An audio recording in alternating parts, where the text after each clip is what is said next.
Okay, hello everyone. Welcome to the webinar. My name is Julian Dautremont and I'm the Director of Programs with ASHE. And it's my pleasure to welcome you today. I'd like to just start before we get too far into the webinar for those who aren't familiar with us, just a little bit of background about ASHE. So we're a membership-based association of colleges and universities that are working toward a sustainable future.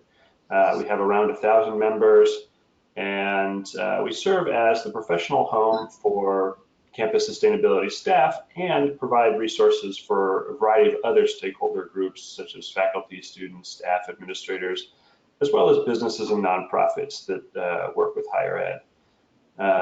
We have a ton of different programs and services, all designed to help sustainability champions in higher ed learn from one another.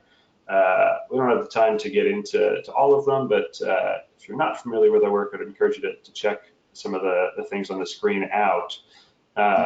In particular, if you are on one of our newsletters, subscribing to a newsletter is a great way to stay connected to opportunities that we're offering and learn about new resources that we have. So just a bit of housekeeping before we begin. You've probably gathered that you're in listen-only mode right now, but you can ask questions or make comments at any time through the questions pane in the GoToWebinar control panel that you have. So just feel free to type them in, and we'll go through them at the end of the presentation. And when the webinar is over, you will see an invitation to do a post-webinar survey. Please take a moment to do that if you can. We really value the feedback, and it does help shape future webinars. So any suggestions you can offer would be much appreciated. And then finally, I wanted to mention that the webinar slides and recording will be posted in the Campus Sustainability Hub. So if for some reason you have to leave early or you experience technical difficulties, you will still be able to watch the webinar. So don't worry, it'll be available, and should be usually about a day from now. So sometime tomorrow we should have the webinar posted. So let's introduce our presenters. We've got two faculty members from University of Wisconsin-Stevens Point. Their full bios are on the webpage for this webinar, but I'll just give a little bit. So Joy O'Neill is an assistant professor and the director of the Educational Sustainability Doctoral Program. And then Paula DeHart is professor of education, and she works on that same Educational Sustainability Doctoral Program with Joy. And they're going to be talking with us about curriculum mapping and assessment for sustainability academic programs. So I'm going to turn it over now to Joy in just a moment. Okay, take it away, Joy. All right, we're going to show our screen here. Great. So as everyone, can you see our screen? I'm sure you can. Yep. Good. Looks great. Let me move our faces down because we see ourselves there. Okay, so I just wanted to introduce myself. My name is Joy Blanco O'Neill, and I'm here as a director and teaching in the program, the doctoral program here at UW-Stevens Point. My background a little bit is in environmental sustainability, environmental science. I've run programs in undergraduate and did a lot of teaching for about 20 years in the field, a lot in New Mexico area and abroad. So what really drew me to this field was when I myself was teaching in a very lecture-based format, and here I'm hearing this word sustainability. I'm entering sustainability content into my curriculum, but I'm just kind of trying to figure out how we can engage students more and what it really means to learn as sustainability. So I entered into a doctoral program in sustainability education at Prescott College to learn as more of an administrative and director of how to design curriculum, how to build learning outcomes, and how to understand what we're talking about here and how to actually get to a deeper level of learning in the field of sustainability. So I really dove into it for numerous years, and I'm happy to be here at this university to build and lead one-of-a-kind program in educational sustainability, which is really looking at informal, formal, and non-formal systems of teaching, learning, and leadership in our world that we need today in the field of sustainability. So that's a little bit about my background and why I'm here today in this program and working with Dr. DeHart and my colleagues here in the department. And I'm Paula DeHart, and I've been a professor at UWSP for 25 years. And I am a colleague of Joy's and working with her in the EDD. My background is in curriculum, instruction, and assessment, and I've taught courses in the School of Education in social studies methods, assessment methods, and curriculum development. I've also served as the campus assessment coordinator, and in that role, I've helped faculty across the campus do curriculum mapping and do assessment planning and assessment reports for their programs. So that's a little bit about my background. Great. So we're going to move on to our next slide. If I can figure out how to do Just that. click on it. Okay, great. Start this. Okay, I mentioned my background is in curriculum development, and I know in education we're often accused of using jargon. So I wanted to be right up front and say, here are some of the terms we're going to be using, and here's what they mean. So we're going to talk about program learning outcomes, meaning at the end of a program, what do you want students to know, be able to do, and value? And we call those the PLOs. And that's at the program level. Then at the course level, you want to have course learning outcomes, also known as CLOs. So at the end of a course, what do you want students to know, be able to do, and value? Then you have to think about your curriculum. So what do you teach and how do you teach to help students achieve those learning outcomes at both the course and the program level? And the curriculum, actually, there's curriculum within courses, and as you're going to see as Joy and I talk about the program, our curriculum also crosses courses. And then we'll talk with you about another term, which is signature assessments or assignments. And signature just means they're key assessments. So what are the key assessments or assignments that help students achieve those program learning outcomes and course learning outcomes?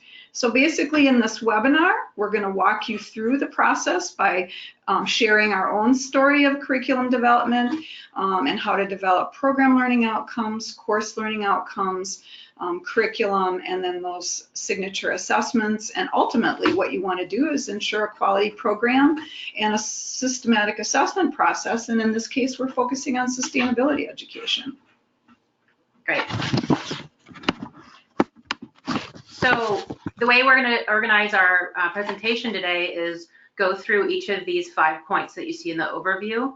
So you'll see transitional slides that go to each of the next components. So here's the 5 components where we're going to talk about explaining how to develop a program learning outcome. We're going to explain how to create course and learning outcomes. I'm just going to say PLO, CLO for short because it gets a little bit redundant. Develop curriculum and signature artifacts and assessments within the courses. How to scaffold our coursework and signature assessments so that they build towards meeting those PLOs. And again, our focus is on a doctoral program, but I want to emphasize that this process that we're going through, and it's in sustainability. So we're not going to be focusing heavily on the content of sustainability or necessarily, our doc program, but try to think about how you can envision your program, whether it's an undergraduate, master's, a community program, and the same ideas and same concepts, even though we're using the doc program as an example. That's not the main focus, but that's how we're going to present it because that's our experience here today. So then, so you're going to see a lot of that in our lecture as well, or our presentation here. And then finally, we're going to talk about assessing the signature artifacts and assessments and competencies for each of some of the aligned courses that we have to show you some examples of. And another thing I want to mention too about the signature artifacts and assessments is that in the courses, as Paula had said, and I want to reemphasize as well, that you can have other assignments that are not going to be your signature assessments. So you focus on the signature assessments that you're actually going to assess for your university, for your higher learning commission, and those kinds of things that you're needing assessments for. And we'll be sharing examples with you, so it'll become clear what we mean when we talk about that. Okay, so here's our point number 1, which is develop program learning outcomes. So this is where my background in curriculum development really comes into play. And some of you maybe have heard of understanding by design. This is an approach to developing curriculum that can help to make it manageable. And so it's also known as backward design, which basically means you start with what you want students to know, be able to do, and appreciate or value by the time they complete the program. And you start with that because then you can actually build your program learning outcomes, your course learning outcomes, your signature assessments to actually help students to build toward that knowledge, skills, and dispositions. And those become the program learning outcomes. Right. So really quickly, like I said, just focusing on our program. And here's our PLOs, our program learning outcomes for our program. And again, how do we design these? Well, there's a lot of literature, research, experts in the field of sustainability education from a lot of literature that we've drawn on to come up with these learning outcomes. The SDGs are a part of it, systems thinking. And so there's a lot here. And the main focus for us too, again, being that we're an EDD program, is to have in mind that we are working towards a doctoral research, action-based doctoral research project that's making change in the world in many different contexts. And one of the things I just wanted to say, as you think about your own program development, I've had a situation where we had existing courses on our campus. We were revising our general education program, and we already had courses, and we had to try to layer the program learning outcomes over that, which can be a more challenging process. So if you're starting from scratch, that actually can be a good thing because you can start with this larger vision of where you want students to be at the end of the program and then decide which courses or workshops or however your curriculum is going to be organized. Right. So with that, I wanted to share with our core principles or guiding principles for the program, again, based on the literature and the PLOs. And what really stands out is the guiding principles. To get a handle of those principles and always go back to them, so when we design the content and students' projects, we keep these in mind. And it connects with our courses, which is transformative learning, systems thinking, ecological thought, pluralistic democracy, diversity and social justice, and ethical action. So again, if you're interested in looking at more of the courses, it's on our website, but basically what we've done in our program and the courses is I broke it into 4 different quadrants in this program. Again, being a DOC program, but you can very much extrapolate this into any program, or maybe not 4 quadrants, but something that meets your mission and your goals of your program. So for ours, we have a core foundational knowledge of sustainability in our program: global environmental change, introduction to sustainability education, reorienting curriculum programs for sustainable future, leadership and sustainability. Those type of courses are foundational courses. Then we have the theoretical and philosophical perspectives, because for us, we are reaching towards a doctoral research project, which is undergirded in theory and philosophy of thinking about our world in a new way of learning, a new way of thinking. In sustainability. So we definitely have a core that really focuses on looking at our worldviews. And then we have another quadrant, which is the research and scholarship development, that we'll be talking a little bit about today, just to exemplify our scaffolding that we are going to present today. And then professional practice. So in the curriculum, we have built in applied residency project, where students are able to engage and act on what they're learning, and this is an online program, so that they're not just behind a computer all the time, but they're taking it into the world.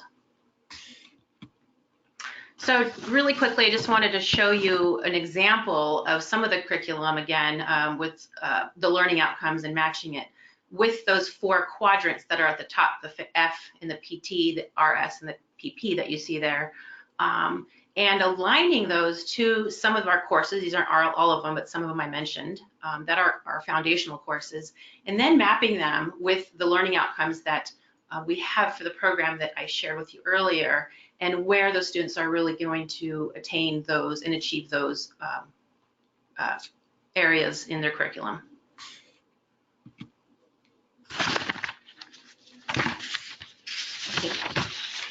I think it's, okay, here we go to next transition. So the curriculum alignment is that we have in our, and again, this is for all the courses, all of our PLOs. There's 8 that I shared with you earlier. So just focusing on one PLO, which is students will utilize systems thinking and sustainable practices in program development and education. So we connected it to 2 of our CLOs. 2 of the CLOs are articulate systems thinking concepts and global sustainability practices, and develop a plan implementing sustainable practices within personal and professional practice.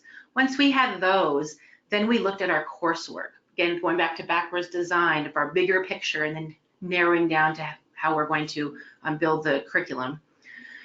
We identified 2 of our main courses that are aligned with our PLOs and CLOs, and one of them is Reorienting Curriculum and Programs for a Sustainable Future, and another one is Ecological Foundations for a Sustainable Society. Once we do that, then we look at what we're assigning, what projects we're going to be doing in the courses, and how that aligns with the actual artifacts and competencies and assignments. So we have a problem statement paper and the EDSU 903 course, and with that, we also have a rubric that we use to align that. Problem statement paper is scaffolded into a dissertation, so they're also building in their dissertation artifact a product that they will be able to draw from and to put into their final dissertation in some form. An assignment, not an assessment artifact, but assignment, because students have certain artifacts in the program that need to be tracked. But this one's an assignment, but it's reorienting curriculum framework, and so we use that as our assessment as well.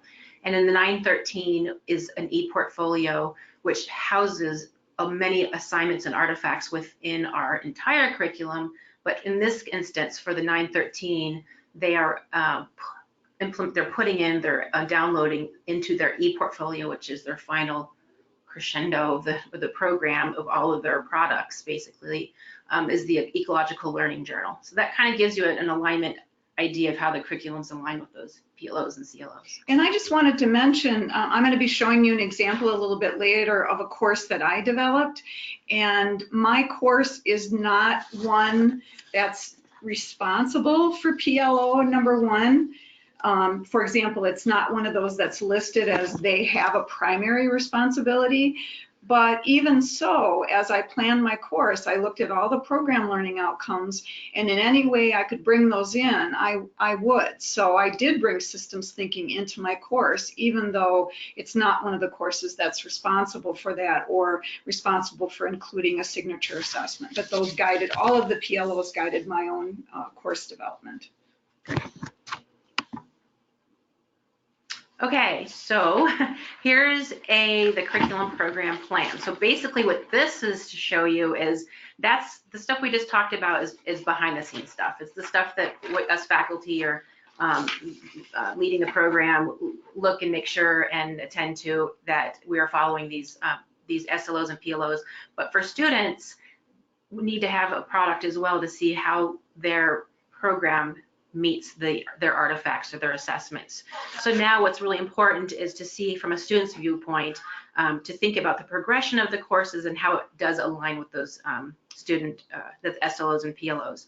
So this is an example of some of the courses for year 1. Students are given a whole 3-year plan, so it also is very nice, especially for, you know, a lot of our students are working adults that have you know, we have lives. And so we try to do is ensure a cohesive project and plan for 3 years, so they kind of get an idea of what they're going to be taking, what they have that will be offered for them. So this is just an example, and not every course, which I found very interesting, I learned from Paulo, which was when we were designing our assessments, was not every course has to have a signature assessment.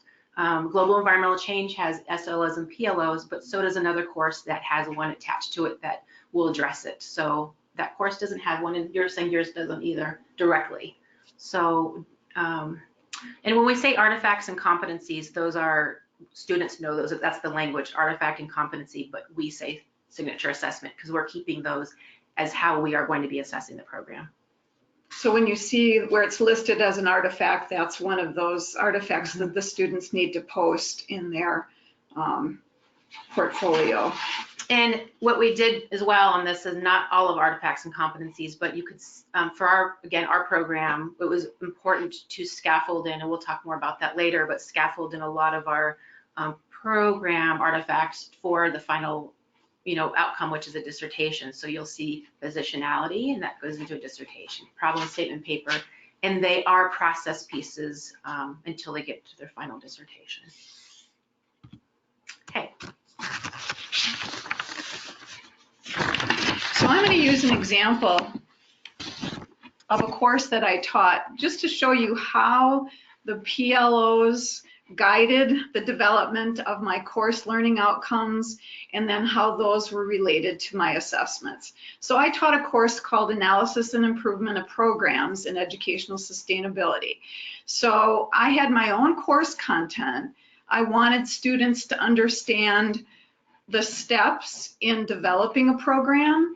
I wanted them to understand how to look at an existing program and analyze it using the different components of program planning.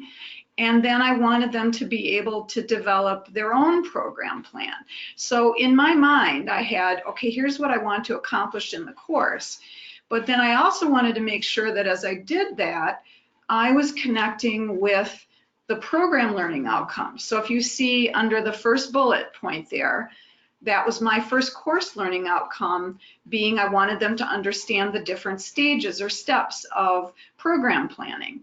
Well, what I did is I connected that to the program learning outcome 1, which was on systems thinking. So I had students reflect on those different steps of program planning and look at how they integrate systems thinking. And then the signature assessment, the first assessment, was actually doing that analysis. So they had to choose several of the components and actually analyze it for that systems thinking.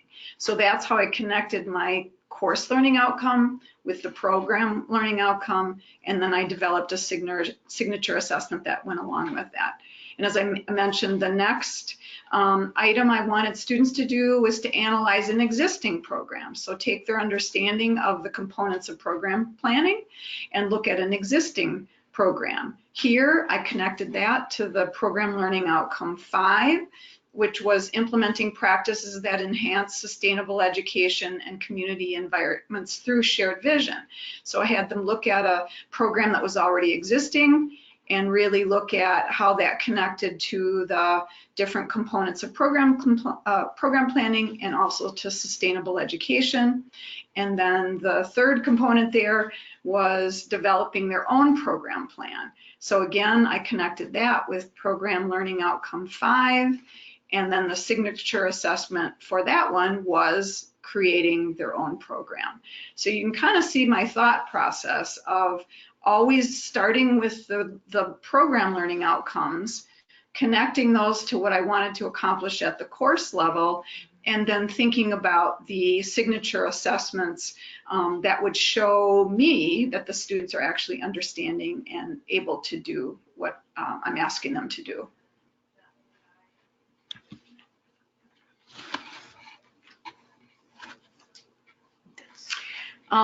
So digging down a little bit, so in that same course, that signature assessment 2, where they were choosing an existing program and assessing it using the different components of program planning.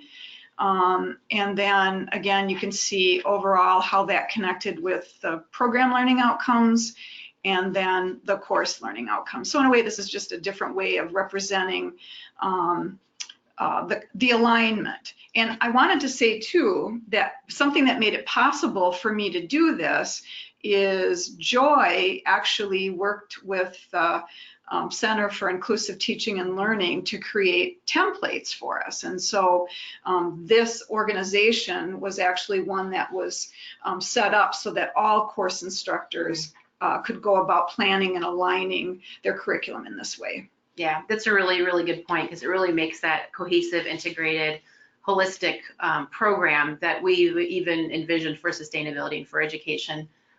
So putting a lot of what we know and learn about but into practice, and how do we even design this program. So that was really key, I think, too. So thank you for mentioning that. And that follows into the template for designing signature assessments and working with and collaborating with the Center for Inclusive Teaching and Learning to build out the course templates for the program. So another faculty member can go in and already have that template with, we have a lot of handbooks and guidebooks too for different various parts of the program. That's all uploaded already. So there's really a shell there for new programs or new courses to be designed with.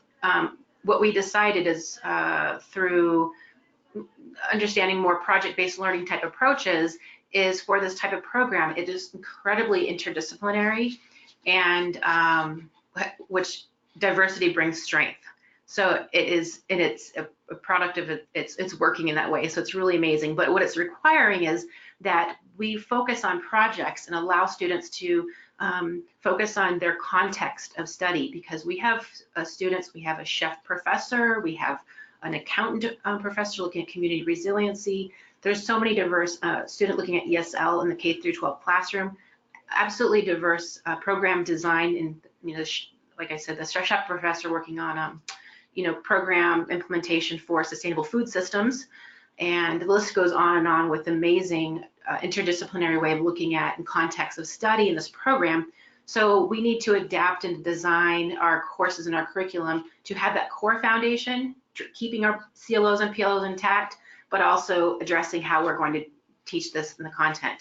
So the project 1, 2, and 3 design has been really helpful to give students that flexibility and support for their context, and also keeping us accountable for our outcomes.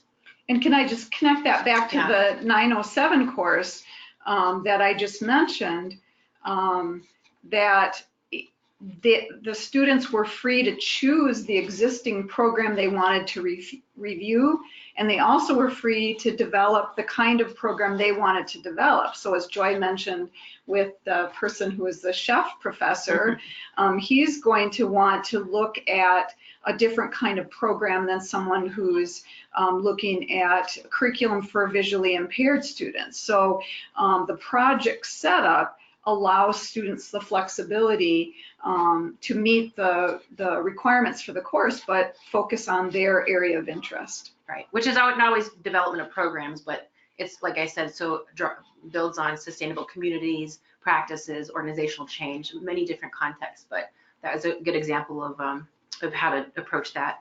So basically, here's our 3 projects for a course I'm teaching right now, actually, and this is the version what students have in their syllabus. They have their core projects, a brief description, and learning outcomes, so they can, and then the learning outcomes are in the syllabus as well, so that they can connect and make sense of what they're doing and where it fits into their learning.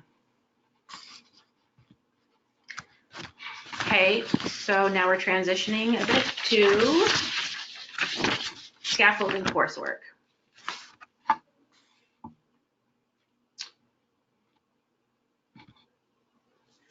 Just to talk a bit briefly about the embedding and scaffolding of the curricular assessments, and I'll have you start with this.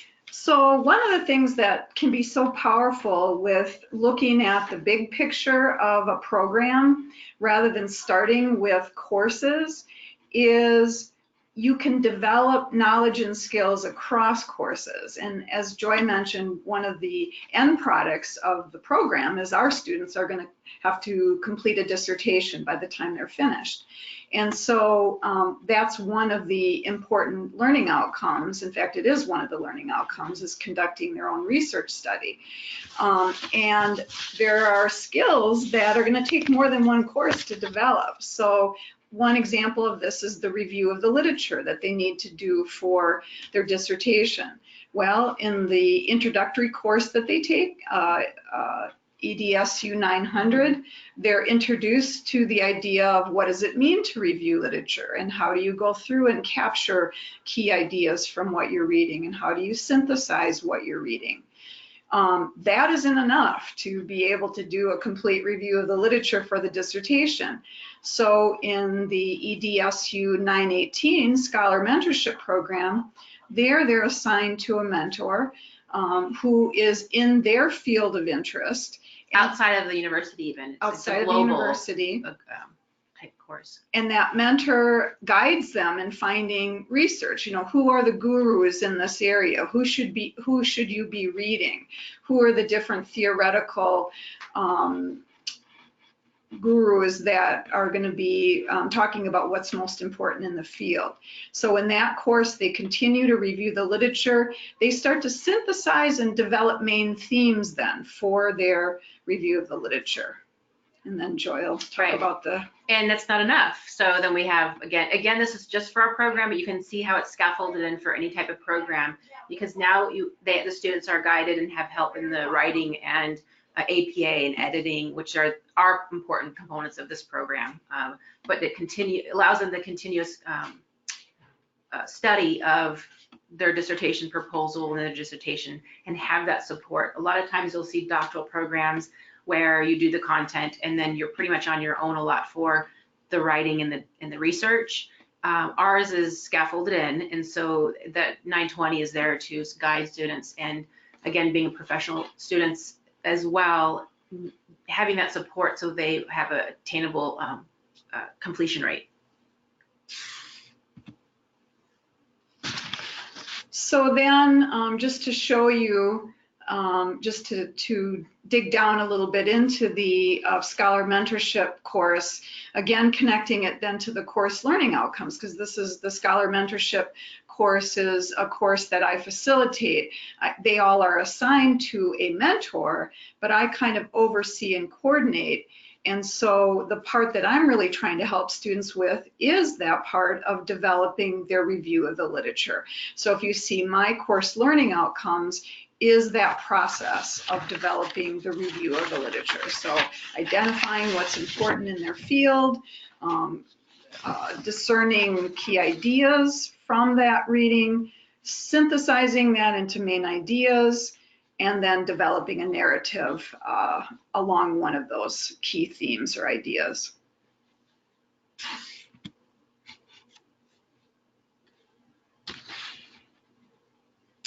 Last piece is assessment. All right.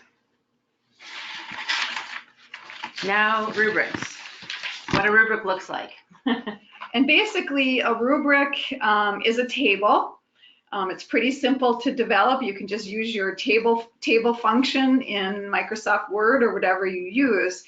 But basically it's divided. The first column, you think about what is it that you're going to be looking for? So what are the components of the assignment or assessment that need to be there to show that you're achieving the course learning outcomes, which are connected to the program learning outcomes? So if you think of a review of the literature, the components talk about what needs to be included there, the theoretical and empirical literature. The second component is synthesizing. You don't just report, you need to synthesize across the readings you've done, then connect that to the theoretical underpinnings, and then to be sure and include definitions of relevant terms.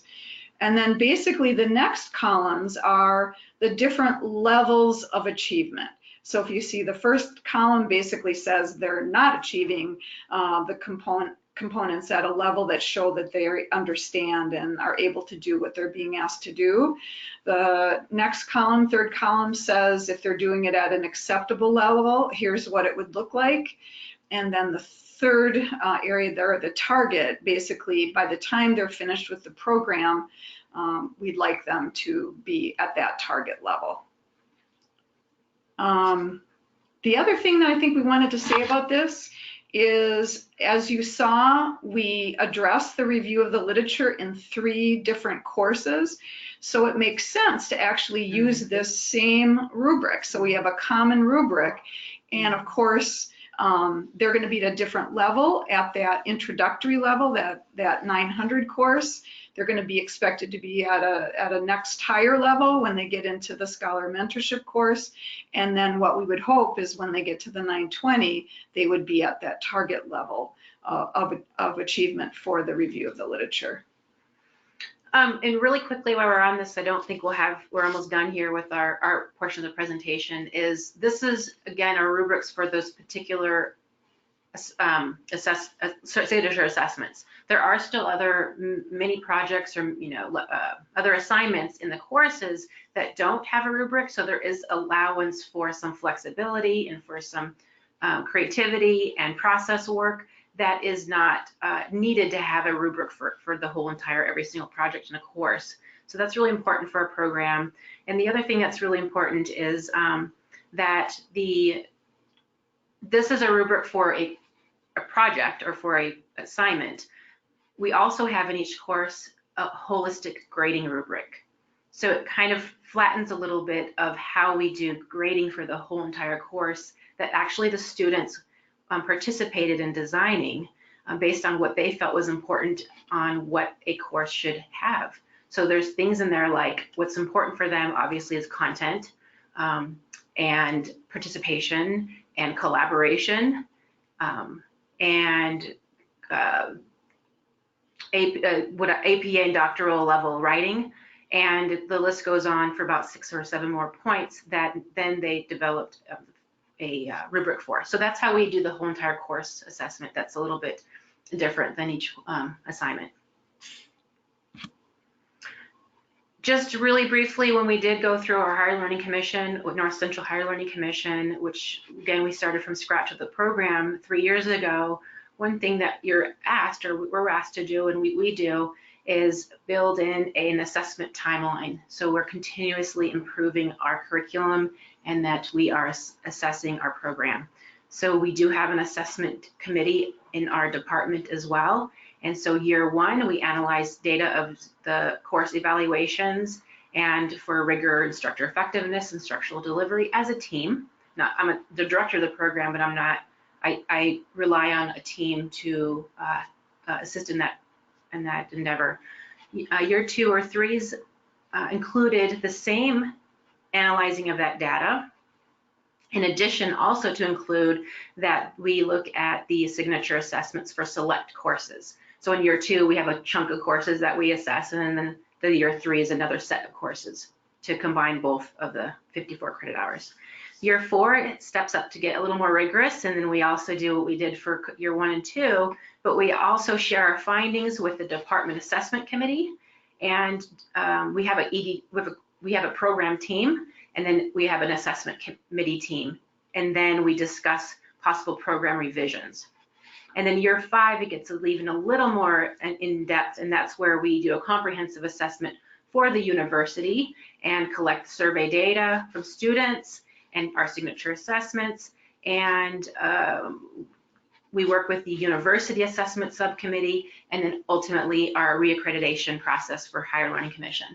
So this really does help us keep accountable and responsible every step of the way. And one thing we were talking about just a minute ago, Paul and I, of how unofficially it's important to, after whoever's teaching in that semester, to all get back together and say, okay, what do we modify in our learning outcomes and our course assignments, so then we can immediately implement those changes, so then we're ready to go for the next time it's offered as much as we can.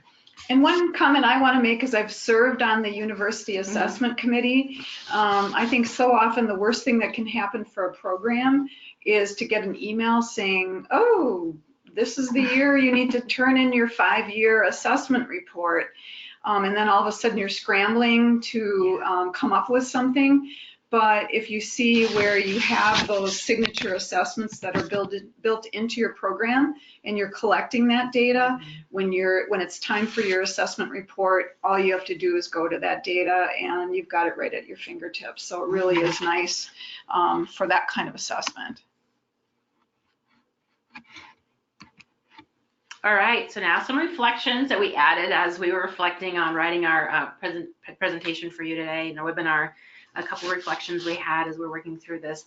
It requires strong leadership. So a program usually is housed within a department or maybe multiple departments, but to have someone in charge or leading and collaborating with others to bring everything into fruition was really important for us to remember, and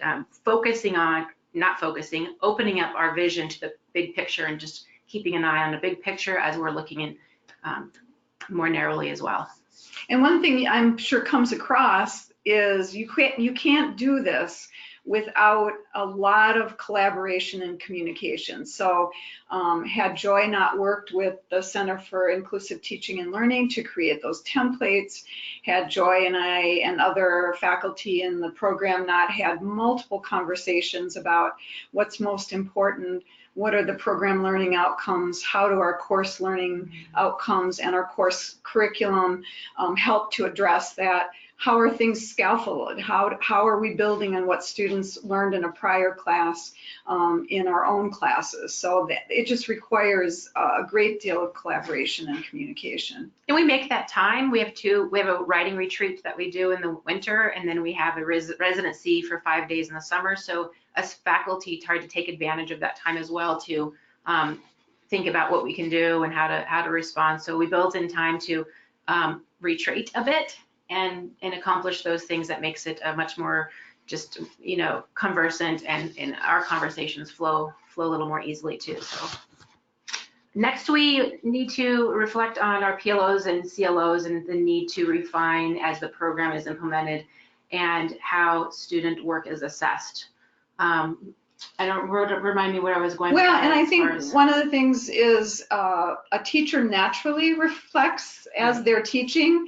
And I think one of the things I discovered as I was teaching my courses is I got 2-3 weeks into my class and I'm already thinking, oh my gosh, I should have done this differently. I need to revise my course learning outcomes.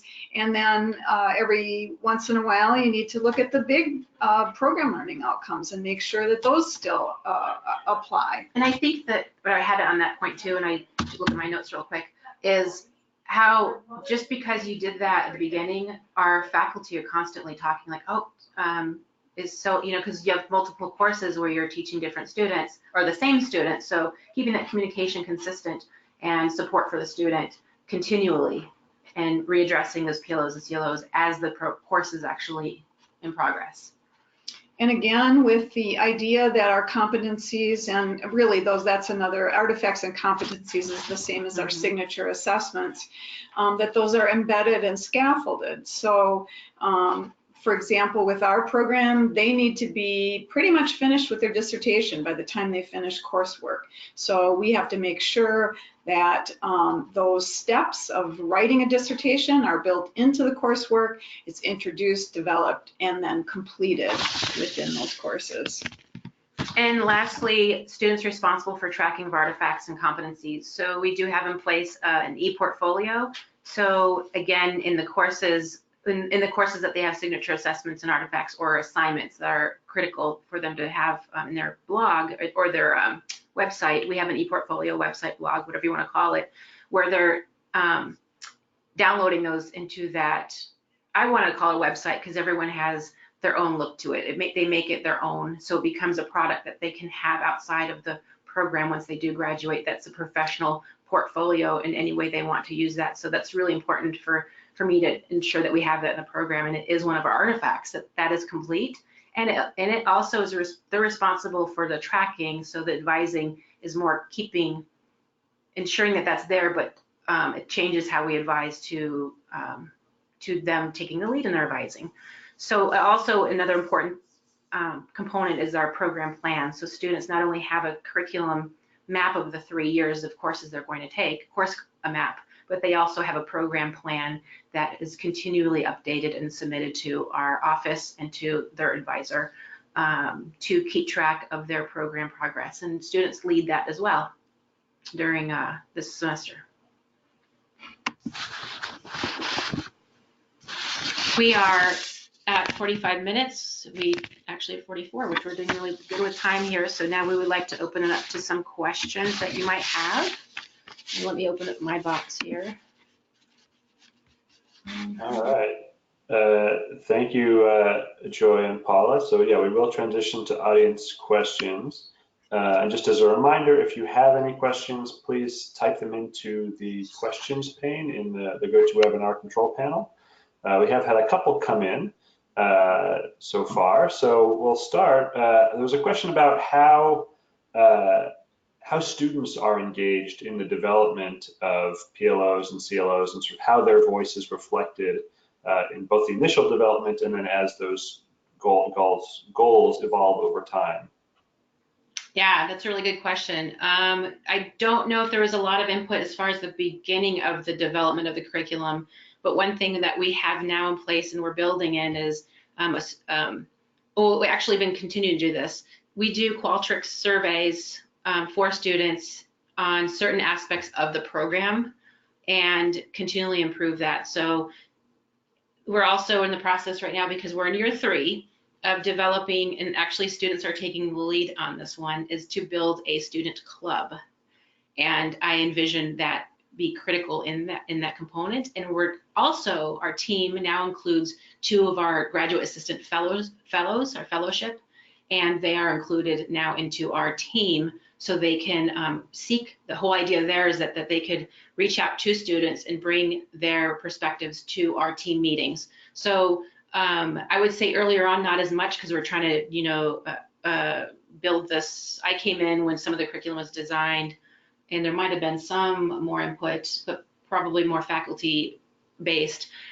And now that we are in year 3, we're building in as we redesign the changes with students. So it is actually a process right now that we're working on, because it's critical. And I think one of the things too that I would also say, when I did the program planning course that I talked about, the 907 course, I didn't have student input to begin with in developing the course, but as I developed it, I made sure that there were options for students at every step of the way. So they had choices about which components of curriculum development they wanted to focus on.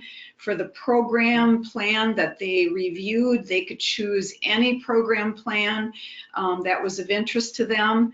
And then their own program plan that they developed, it could be in whatever area of interest that they had. So I went into the planning really trying to be inclusive and open to the directions I thought students might go, even though I didn't know right at the beginning of development exactly what their areas of interest or concerns might be. And another point too, again, like we are a doctoral program, so there is, research component. So we do have a student from the very first cohort who is researching the program and specifically the learning of the program. So they're working on that as well. So that's going to be really interesting to see how that final product research comes out and how we can draw from those learning experiences back into our design during our 4th year assessment, because we're in year 3 right now. Thank you. Very cool. The next question is about what to do if you, for programs that already have courses and have some of the structure together, but maybe not in the same holistic way that you described. What do you recommend basically in that situation? Well, I think, and I told you before that I did work at the campus level. So I've had the experience of trying to develop a program after all the courses were in place. That was our general education program for the campus. I think one of the things going into that, you have to know that it's going to take time. It's going to take, a lot of talking. So we did a lot of faculty workshops to talk about just the process of developing program learning outcomes. You need to get input from people. So we met with faculty to get their input on what they thought was important about the program. So I would say you need to bring people together. Also, you have to kind of really gauge buy-in, because if someone says, oh, well, whatever, I'm just going to keep teaching my class the way I've always taught it, I think you really have to kind of confront that and say, in order to make this work, we really have to come together to agree on those program learning outcomes, and that we will address those program learning outcomes in our own coursework. And I think too, taking it down to the next level is really, I worked on a project, and it's one of these webinars with a couple colleagues of mine on a sustainability undergraduate degree, but using existing curriculum that we have at our university, existing professors, existing courses. So in that, again, like I said, is another webinar, but we looked at STARS reporting that we do with ASHE. So that was really neat too, to see like what are we doing in sustainability using the STARS rating report to design new programs. And then I think the next level would be, now that if that program comes into fruition, is to look at those courses and look at the syllabi in those courses and pull out those learning outcomes and then map them. Mm-hmm. So kind of backwards as well. And that's a good, I think, a good method of doing that. All right, and we have one more right now to answer, but if other folks still have questions, feel free to type them in.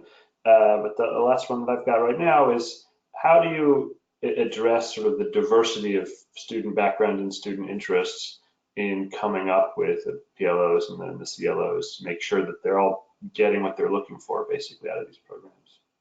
Yeah, I think that one goes back to, again, and we're smiling because we're like, what are we doing? Because there is community health. There's, I mean, you can rattle off a bunch of different, just is like our cohort 3, 17 students. And it is so interdisciplinary, all of them are, but we have 17 is our largest in cohort 3 right now, our largest cohort. And it's, and coming up front and saying, okay, here we are with this, just being really honest and open with them. And this is your program. We very much speak that this is their program. How in fostering communication between our students, and we do use a lot of in technology that's outside of our instructional technology to cross collaborate and connect students, and what they're learning from being so interdisciplinary or transdisciplinary, if you want to use that, is that there's so much. If you look, again, where I get excited about is if you look at ecological principles and even our core principles of the program, diversity brings strength. So if you keep in mind always that in nature and in society, diversity brings strength. So it's, if you allow for that process to unfold and trust that diversity will bring strength, you will see so much knowledge and skills and previous experiences students bring into the program to learn from each other and grow richer and more complex. And that's what we're looking for in today's world, is to build a more understanding. Our world is a complex society and many challenges. So how do you address those complex challenges is really to embrace difference and build change through those differences. More pragmatically, how do you do it? You keep the assignments more broad and keep with your learning outcomes and your student learning outcomes, and a lot of our assignments are very much focused. Here's your assignment, focus and connect it to your context. So I'm teaching a social justice course right now. We have foundational knowledge in that course in ecological systems in social justice. And I think the piece there is not all the assignments, but some of them are, how does this look in your context? and what is your story, and then how does that connect to a solution. And embedded in theories and literature is our common core, but always coming back to your context. Can I just build on that? Because I came into this not having a strong background. I have a strong background in curriculum development and assessment, but my background was not so much in educational sustainability. What I was going to say is I think you also need to focus on what brings you together. So you are inclusive, you invite everybody to the table, but then I think you also talk about what brings us together. And I think that's grounded often in the literature. So what helped me is Joy helped to point me to some of the important authors and important articles and books in the field. And that helps to define what brings us together. Yes, we all have different interests, maybe different backgrounds, but we're all together around this topic of sustainability. Awesome. Well, that's all the questions that have come in. So I guess we'll transition to just wrap up then. And I always like to hang on. Oh, we didn't do our last slide. There we go. Sorry. Can I jump in one more? Yeah, please do. Yeah, I didn't share our last slide, but our information's on there. And so I just wanted to say if, our last slide is if you have any other questions or are interested in this field for your university, or your organization, I do consult as well, so please feel free to reach out to me on my information that's on the web or at UWSP. So I just wanted to share that with you as well, that we're always here to help. Cool, thank you for that. So I'm going to take show my screen again. And so just wanted to wrap up with a couple of reminders about upcoming webinars. So next week, we've got 2 webinars actually. On Tuesday, Interface, the carpet company, will be presenting on a framework they have for tackling climate change called the Climate Take Back. And that's from 2 to 3 p.m. Eastern. And then Menus of Change University Research Collaborative will be presenting on their research about sustainability in campus dining on Wednesday from 3 to 4 Eastern. So there's information about both of those and all of our webinars on our website. They're all free, and so we encourage you to join us again. And then do I mention again that you'll soon be seeing the post-webinar survey invitation. Please do fill that out if you can. But other than that, I'll just say thanks again to both of our presenters, Paula and Joy. We really appreciate you sharing your expertise with us. We'll be posting the recording online in the next 24 hours. And if you have any questions that came to you after, feel free to email those to education@asu.org, or you have Joy's contact info as well if you want to email her directly. I'm sure we'll both do our best to answer whatever questions you have. But otherwise, thanks for tuning in, and enjoy the rest of your day. Thank you. Thank you, Julian. Thank you both.